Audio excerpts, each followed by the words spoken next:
नमस्कार, जय Hind, Vande Mataram. Today breaking news में आप सभी का स्वागत है। चलिए जानते हैं सुबह से लेकर शाम तक की तमाम बड़ी खबरों को। अगली बड़ी खबर की बात करें तो मोदी का वैक्सीन की बर्बादी रोकने का आदेश। हाई लेवल मीटिंग में कहा कि हर एक वैक्सीन मायने रखती है। जितनी बर्बादी मतलब उतने लोगों ने अपना डोज गंवा दिया। देश के कई राज्यों से वैक्सीन की बर्बादी के कई मामले लगातार सामने आते रहे हैं। इसको लेकर अब प्रधानमंत्री नरेंद्र मोदी ने भी अपना सख्त रुख अपनाया है। उन्होंने देश में कोरोना और वैक्सीन की स्थिति को लेकर हाई लेवल मीटिंग की। इस दौरान उन्होंने अधिकारियों को वैक्सीन की बर्बादी रोकने के सख्त आदेश दिए हैं। पीएम मोदी ने मीटिंग में कहा कि महामारी के इस दौर में हर एक वैक्सीन मायने रखती है। जितनी बर्बादी होगी उसका मतलब होगा कि उतने लोगों ने अपना डोज गंवा दिया। यही कारण है कि हमें हर हाल में बर्बादी को रोकना होगा। मीटिंग में राजनाथ सिंह, अमित शाह व डॉक्टर हर्षवर्धन, प्रकाश जावड़ेकर समेत कई बड़े मंत्री और अधिकारी शामिल हुए। अगली बड़ी खबर की बात करें तो देश में 24 घंटे में 1,20,000 नए केस, 1,97,000 लोग ठीक हुए और 3,370 मरीजों की हुई मौत। देश में पिछले 24 घंटे में 1,20,332 लोग कोरोना पॉजिटिव पाए गए हैं। वही 1,97,371 लोग ठीक हुए हैं और 3,370 संक्रमितों की मौत हुई है। इस तरह एक्टिव केस यानी इलाज करा रहे मरीजों की संख्या में 80,490 की कमी आई है। नए केस में हो रही कमी राहत देने वाली है। पिछले दिन नए मरीजों की संख्या 59 दिन में सबसे कम रही है। इससे पहले 6 अप्रैल को 1,15,000 कोरोना रिपोर्ट पॉजिटिव पाए गए थे और बीते 5 दिन से नए केस 1,50,000 से कम आ रहे हैं। वही अब कुल कोरोना संक्रमितों की संख्या बढ़कर 2 करोड़ 86 लाख हो गए हैं। वही अब तक ठीक हुए मरीजों की संख्या 2 करोड़ 67 लाख है। वही अब तक कुल मौत का आंकड़ा 3,44,000 को पार कर गया है। वही इलाज करा रहे मरीजों की संख्या अब 15,51,000 है। अगली बड़ी खबर की बात करें तो 12वीं बोर्ड के रिजल्ट का फॉर्मूला, स्टूडेंट का मूल्यांकन किस आधार पर हो, इसका फ्रेमवर्क बनाने के लिए सीबीएसई ने बनाई कमेटी। 10 दिनों में सौंपेगी रिपोर्ट। सीबीएसई ने 12वीं बोर्ड का रिजल्ट का फॉर्मूला तैयार करने के लिए एक कमेटी का गठन किया है। ये कमेटी बताएगी कि आखिरकार स्टूडेंट के रिजल्ट का क्राइटेरिया किस आधार पर तय किया जाए। सीबीएसई ने control of examination doctor Shyam Bhardwaj के नाम से जारी नोटिफिकेशन में कहा है कि 12 लोग की टीम अगले 10 दिनों में अपनी रिपोर्ट देगी। इससे पहले 1 जून को प्रधानमंत्री नरेंद्र मोदी की अध्यक्षता में हुई हाई लेवल मीटिंग में सीबीएसई 12वीं बोर्ड का एग्जाम रद्द करने का फैसला लिया गया था।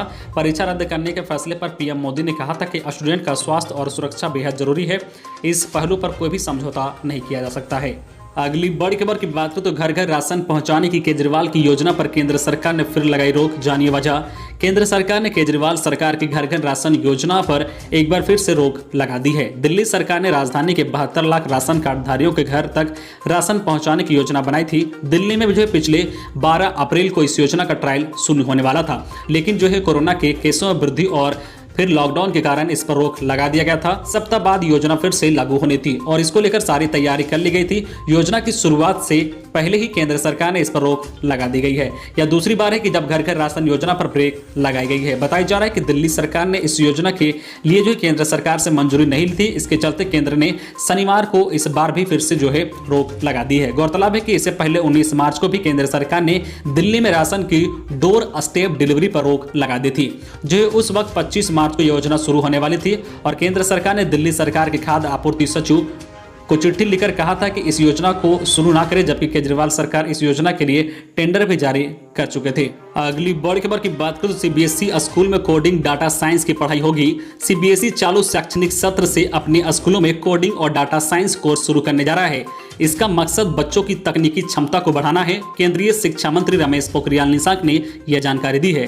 निशंक ने कहा कि नई शिक्षा नीति में हमने वादा किया था, सीबीएसई इसे पूरा करने जा रहा है।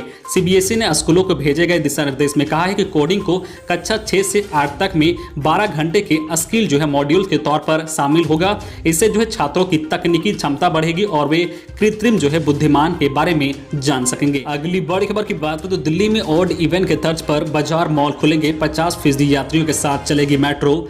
देश की राजधानी दिल्ली में अब अनलॉक की प्रक्रिया शुरू हो गई है। केजरीवाल सरकार ने दिल्ली वासियों को लॉकडाउन में बड़ी राहत देने का ऐलान किया है। दिल्ली में सोमवार से आगे भी लॉकडाउन जारी रहेगा, लेकिन काफी रियायत दी जा रही है।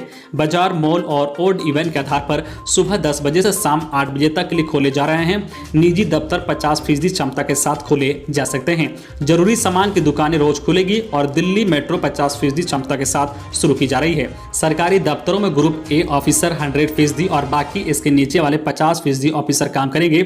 जरूरी सेवाओं में 100% जो है कर्मचारी काम करेंगे। मुख्यमंत्री अरविंद केजरीवाल ने कहा कि दिल्ली में पिछले 24 घंटे में करीब 4000 केस आए हैं और पॉजिटिव रेट करीब 0.5% रह गया है।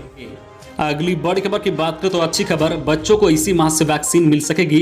कोरोना की तीसरी लहर बच्चों के लिए ज्यादा घातक होने की संभावनाओं के बीच अच्छी खबर आई है।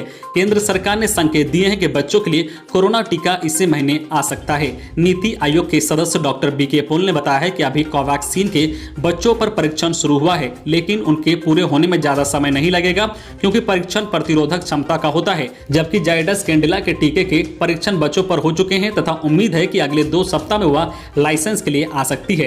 टीके को मंजूरी देते समय इसे बच्चों को देने पर भी निर्णय लिया जा सकता है। अगली बड़ी खबर की बात करें तो भारत में फंसे विदेशी नागरिकों के वीजा 31 अगस्त तक वैध। गृह मंत्रालय ने जो है कहा है कि कोविड-19 महामारी के कारण देश में फंसे विदेशी नागरिकों का भारतीय वीजा या ठहराव की अवधि 31 अगस्त तक वैध होगी।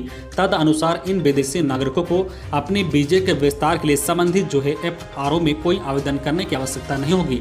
जो MHA ने कहा है कि मार्च 2020 से महामारी के कारण सामान्य जो है वाणिज्य उड़ान संचालन के काम ना करने के कारण कई जो है विदेशी नागरिक जो वैध भारतीय वीजा पर मार्च 2020 से पहले भारत आए थे, भारत में फंस गए हैं। इन विदेशी नागरिकों को लॉकडाउन के कारण भारत में अपना वीजा बढ़ाने में आ रही कठिनाइयों को ध्यान में रखते हुए केंद्रीय गृह मंत्रालय ने 29 जून 2020 को एक आदेश जारी कर यह सूचित किया था कि इन विदेशी नागरिकों के 30 जून 2020 के बाद समाप्त होने वाले जो भारतीय वीजा या देश में ठहरने की अवधि को जो है सामान्य अंतर्राष्ट्रीय उड़ानों के फिर से जो है शुरू होने तारीख तक जो है अगले 30 दिनों तक निःशुल्क आधार पर वैध माना जाएगा। अगली बड़ी खबर की बात करें तो ट्विटर को भारत सरकार का अल्टीमेट नोटिस भेजकर कहा नियम माने वरना आपके खिलाफ कड़ी कार्रवाई होगी। केंद्र सरकार द्वारा पेश किए गए नए जो है IT नियमों को ठीक तरह से लागू ना करने को लेकर सरकार ने जो है ट्विटर को नोटिस भेजा है और इस पर तुरंत जो है कार्रवाई करने को कहा है। सरकार ने ट्विटर को नए नियमों को मानने के लिए जो है आखिरी मौका देते हुए चेतावनी दी है कि अगर वह सभी नियमों को नहीं मानता है तो इसके खिलाफ कड़ी कार्रवाई की जा सकती है।